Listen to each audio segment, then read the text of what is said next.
Hey everybody, how are you? This is Jim from the Pain PT, and today we're going to talk about conflict. How do you handle conflict? It's an important topic and one that I wanted to bring up because I see in a lot of people I work with, one of the questions I ask them in my initial assessment is, how do you deal with conflict? How do you deal with stressful situations when there's a conflict or there's a disagreement or argument or somebody is bringing something up? How do you handle that? And one of the most common things I see in people with TMS or these type of conditions is they avoid conflict, conflict avoidant. Again, if we break this down, we're going to break it down from an emotional perspective. So if you avoid conflict, you know in yourself you don't like conflict, you typically avoid it. Avoiding means fear. Okay, so it represents fear. So you might get anxious, you might feel fearful, uncomfortable around conflict. What emotion is conflict? Conflict represents anger, right? It represents some disagreement. So we can say that you feel fearful or anxious around anger, that emotion.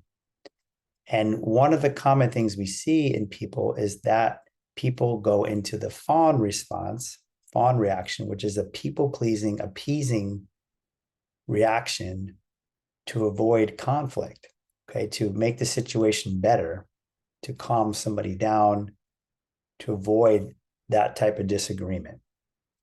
But when we do that, we need to realize, guys, that that is a fear response. It's not healthy to do that. Same thing in avoiding the conflict, fleeing situations. That also is flight. That's another fear trauma reaction. Or maybe you freeze up. Some people go silent. They give the silent treatment in an argument or a conflict. They freeze up. They don't say anything. Okay, so we have our patterns. We have our own patterns of how we handle conflict. Maybe somebody gets into a fight response. They attack. They get angry. They get mad. They're really mean to the other person. Okay, that's a fight trauma response. So wherever you go into fight, flight, freeze, fawn, one of those four around conflict, we want to know where you go. And the most common ones I see are people avoiding conflict. So they're going into flight, freeze, and fawn in the face of conflict. Now, what I want you guys to know about this and how this relates to symptoms in your body and conditions in your body is that when we're not handling the emotion of anger very well, which represents conflict, it has the potential to go into your body and cause physical symptoms. Now, remember, anger is an emotion. It's one of the four primary human emotions we all have. And anger causes physical sensations in your body. All emotions cause physical sensations in your body. That's why they're called feelings. We've gone over that. Now, anger can cause rising heat in your body. And very classically, where it goes is up from your pelvis, up your body to the jaw, because it wants to come out your mouth. It goes down to neck and then down your arms and down to your feet. So it can get caught anywhere in the body. And especially if you're not handling it well, you're not addressing it, you're not facing it, it has a tendency or propensity to cause a symptom. Okay, and that's what Dr. Sardo, who many of you guys know, talked about repressed rage. It's being one of the most common causes of physical symptoms in the body. So if you're one who avoids conflict, who's conflict avoidant, and it's likely you're avoiding anger, it's likely anger is in your body, potentially as a symptom. And so how do we handle this? How do we get better at dealing with anger and dealing with conflict? Well, the key word here, and you guys heard me say this, is facing it. We need to face situations of conflict, of disagreement, by not avoiding anymore. We need to stand up for ourselves and tap into anger in a healthy way, which is what? It's not necessarily fighting, okay? You're not going to fight, get really mad and really angry. You're going to be assertive. You're going to use communication. You're going to speak up. You're going to set a boundary. You might have to say no. You're going to use words You're going to try to talk it out. You're going to try to come to a resolution of the conflict. You're going to try to resolve the conflict. That's your goal. Not avoid the conflict, resolve the conflict, which means you need to face the conflict. Now, I can tell you personally, me, and it's, again, one of the most common patterns I see in TMS people in brain nervous system drive symptoms is this pattern. That's why I'm talking about it. It was very, very common for me. Many of you maybe heard me talk about this before. I was so conflict avoidant from my childhood patterns that I couldn't handle any argument. I couldn't even handle two people I didn't know arguing. I would turn the radio off. I would turn the TV off. It was too much. It seemed like it was made me very uncomfortable, which made me anxious.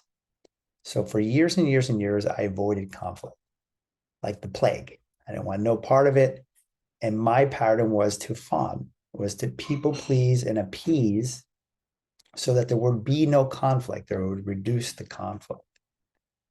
Now, doing this work, I realized that that wasn't a healthy way to operate. Okay, that was creating a lot of symptoms in me, creating a lot of internal anger. Okay. And that wasn't healthy.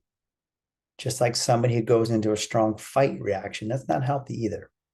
Either is flight or freeze. So, guys, we want to learn to handle conflict in a very healthy, good way.